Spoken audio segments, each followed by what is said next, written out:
کتاب زیست کا مجھ کو ہنسی ایک باب کہہ دینا، حقیقت بن نہیں سکتا مجھے ایک خواب کہہ دینا۔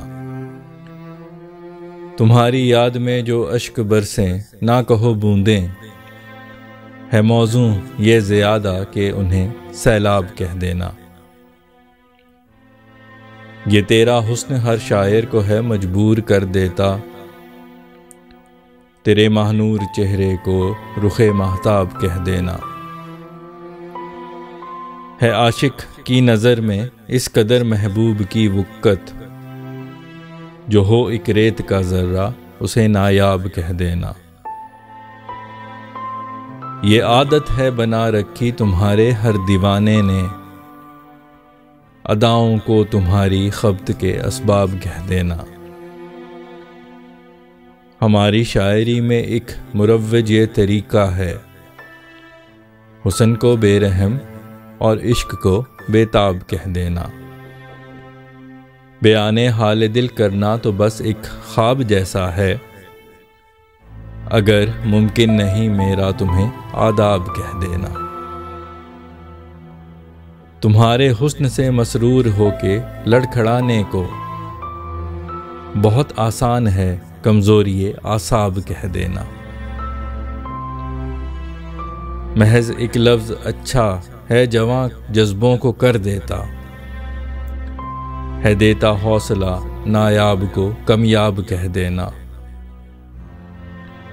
دیوانہ باولا یا نافہم، مجنوں یا سودائی، مناسب ہے نہیں عاشق کو یہ القاب کہہ دینا۔ محل ایک جھونپڑی کو اور ضیافت ایک نوالے کو سکھا دیتی ہے غربت ٹاٹ کو کم خواب کہہ دینا۔ کسی ناکام کی بندہ شناسی ہے تیری فیصل، ہجوم دشمناں کو حلقائے احباب کہہ دینا۔ السلام علیکم، امید ہے آپ سب لوگ خیریت سے ہوں گے۔ امید کرتا ہوں آپ کو غزل پسند آئی ہوگی۔ اب اشعار کا مفہوم در پردہ سوچ اور پس منظر بیان کروں گا۔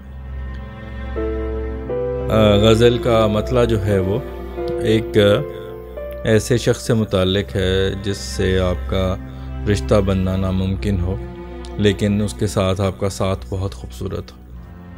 تو آپ اپنے محبوب کو یہ سمجھانے کی کوشش کر رہے ہیں کہ ساتھ ممکن نہیں، لیکن جو ہے اس کو زندگی کا ایک حسین باب کہہ دو جو رشتہ تھا۔ تو شعر اس طرح ہے: کتاب زیست کا مجھ کو ہنسی ایک باب کہہ دینا، حقیقت بن نہیں سکتا مجھے ایک خواب کہہ دینا۔ کتاب زیست کا مجھ کو ہنسی ایک باب کہہ دینا، حقیقت بن نہیں سکتا مجھے ایک خواب کہہ دینا۔ اگلا شعر جو ہے وہ کسی کی یاد میں جب آپ بہت غمگین ہوتے ہیں تو بہت زیادہ آپ کی آنکھیں اشک بار ہوتی ہیں، بہت آنسو بہاتے ہیں۔ تو اس شعر میں جو اگلا شعر ہے اس میں جو ہے سننے والے کو یہ کہہ رہا ہوں کہ میرے آنکھوں میں جو تمہاری یاد میں آنسو برستے ہیں ان کو بوندوں سے تشبیہ نہ دو بلکہ سیلاب سے تشبیہ دو۔ تو شعر اس طرح ہے کہ تمہاری یاد میں جو اشک برسیں نہ کہو بوندیں، ہے موزوں یہ زیادہ کہ انہیں سیلاب کہہ دینا۔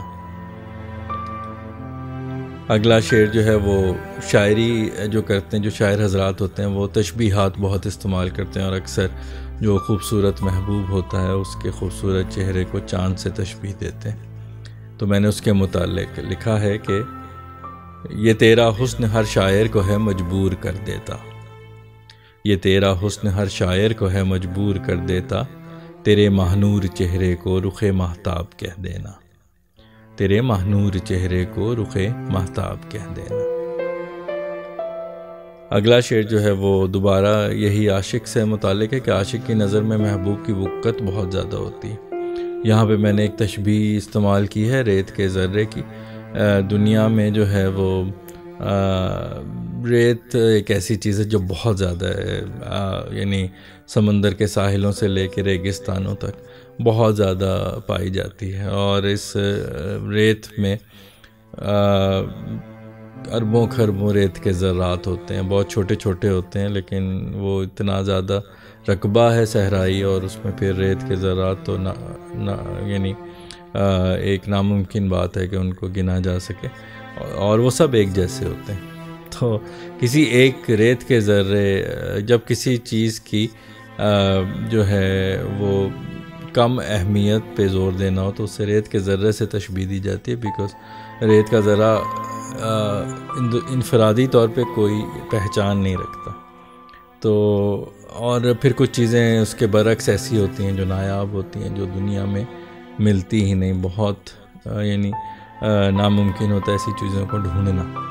تو جو عاشق ہوتا ہے اس کی نظر میں محبوب کی وقت اتنی زیادہ ہوتی ہے کہ اگر وہ ریت کے ذرے کے برابر بھی ہو محبوب تو وہ نایاب لگتا ہے اس کو۔ تو شعر اس طرح ہے کہ ہے عاشق کی نظر میں اس قدر محبوب کی وقت، ہے عاشق کی نظر میں اس قدر محبوب کی وقت، جو ہو ایک ریت کا ذرہ اسے نایاب کہہ دینا، جو ہو ایک ریت کا ذرہ اسے نایاب کہہ دینا۔ اگلا شعر جو ہے وہ حسن کے دیوانوں سے متعلق ہے کہ جو حسن کے دیوانے ہوتے ہیں وہ انہوں نے ان کی کوئی اور مسائل بھی ہوں جو ان کے خفتگی کا باعث ہوں، تو وہ اس کو بھی جو ہے وہ محبوب کے حسن کو ہی اس کا ذمہ دار ٹھہراتے ہیں۔ تو شعر اس طرح ہے کہ یہ عادت ہے بنا رکھی تمہارے ہر دیوانے نے، یہ عادت ہے بنا رکھی تمہارے ہر دیوانے نے، اداؤں کو تمہاری خبط کے اسباب کہہ دینا، اداؤں کو تمہاری خبط کے اسباب کہہ دینا۔ اگلا شعر جو ہے وہ اردو شاعری سے متعلق ہے کہ اردو شاعری میں ایک سلسلہ، ایک ثقافتی جو ہے وہ ایک روایت چلی آ رہی ہے کہ جو ہے حسن کو جو ہے وہ بے رحم اور ظالم قرار دیا جاتا ہے، اور عشق کو جو ہے وہ عاجز اور بے تاب قرار دیا جاتا ہے۔ تو اس کے متعلق لکھا ہے کہ ہماری شاعری میں ایک مروج یہ طریقہ ہے، ہماری شاعری میں ایک مروج یہ طریقہ ہے، حسن کو بے رحم اور عشق کو بے تاب کہہ دینا، حسن کو بے رحم اور عشق کو بے تاب کہہ دینا۔ اگلا شعر جو ہے وہ بیان حال دل، اظہار عشق سے متعلق ہے کہ وہ بہت مشکل ہوتا ہے، کیونکہ انسان جس سے محبت کرتا ہے اس کو جب شروع میں اس سے بات کرنا چاہتا ہے تو بہت گھبراتا ہے، کیونکہ اس کے دل میں یہ خوف ہوتا ہے کہ میں کوئی غلط بات کہہ دوں اور سننے والا ناراض ہو جائے، تو اس کے لیے محبوب کو آداب کہنا بھی مشکل ہوتا ہے۔ تو یہ شعر اسی کے متعلق ہے کہ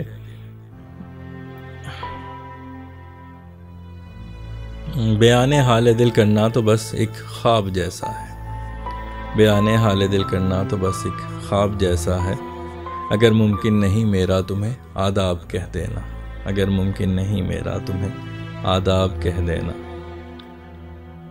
اگلا شعر جو ہے وہ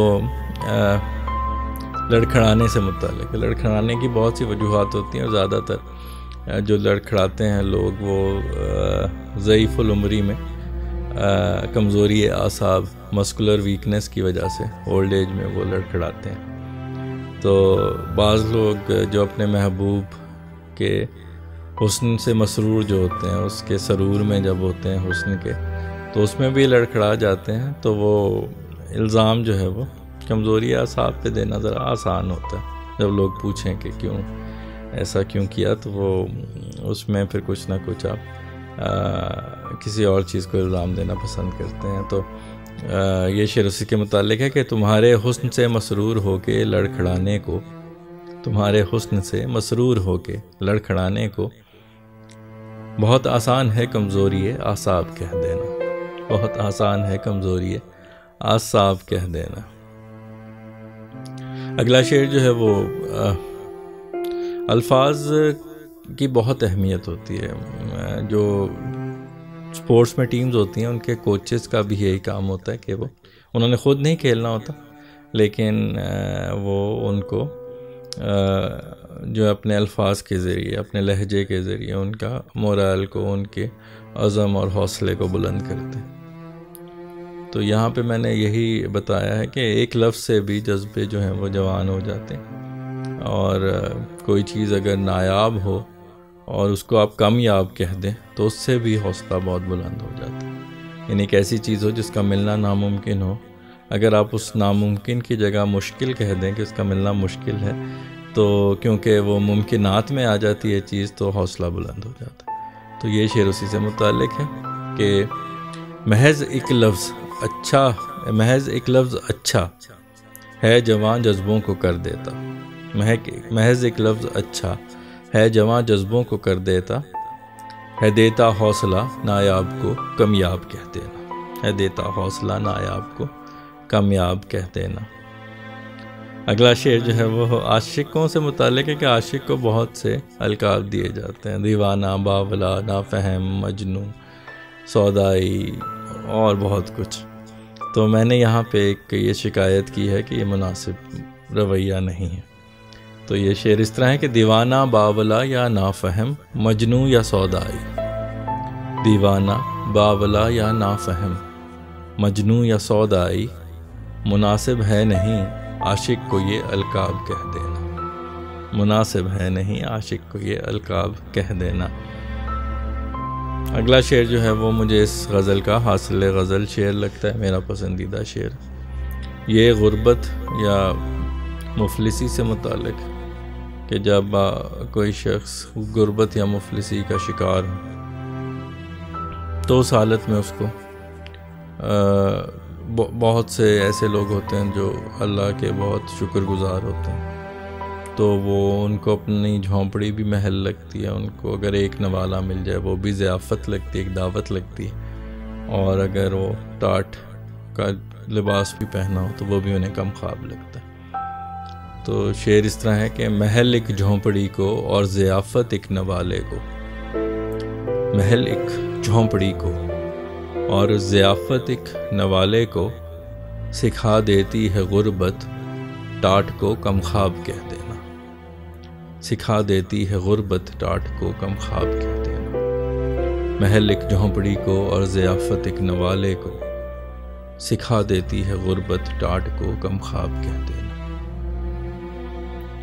اگلا جو شعر ہے وہ آخری شعر ہے غزل کا مقطع ہے، جس میں میں خود سے یہ شکایت کر رہا ہوں کہ فیصل تمہاری بندہ شناسی بہت اچھی نہیں، تم جو ہو ایک ہجوم دشمناں کو، یعنی دشمنوں کے گروہ کو بھی حلقہ احباب یعنی دوستوں کا ایک گروہ سمجھ بیٹھتے ہو۔ تو شعر اس طرح ہے کہ کسی ناکام کی بندہ شناسی ہے تیری فیصل، کسی ناکام کی بندہ شناسی ہے تیری فیصل، ہجوم دشمناں کو حلقہ احباب کہہ دینا، ہجوم دشمناں کو حلقہ احباب کہہ دینا،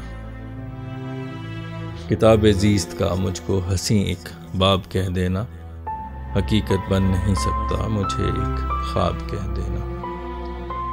جی، تو امید کرتا ہوں آپ کو غزل پسند آئی ہوگی، اور امید کرتا ہوں کہ آپ نے اشعار کے مفہوم سے بھی لطف لیا ہوگا۔ اگلی غزل تک کے لیے آپ سے اجازت چاہتا ہوں، اس دعا کے ساتھ کہ اللہ آپ کو اپنے حفظ و امان میں رکھے، شاد و آباد رکھے، خوش و خرم رکھے، بیماریوں، پریشانیوں اور آزمائشوں سے محفوظ رکھے۔ اپنا بہت خیال رکھیے گا، خوش رہیے، خوشیاں بانٹیے۔ انشاءاللہ اگلی غزل کے ساتھ آپ سے دوبارہ ملاقات ہوگی، تب تک کے لیے اللہ حافظ۔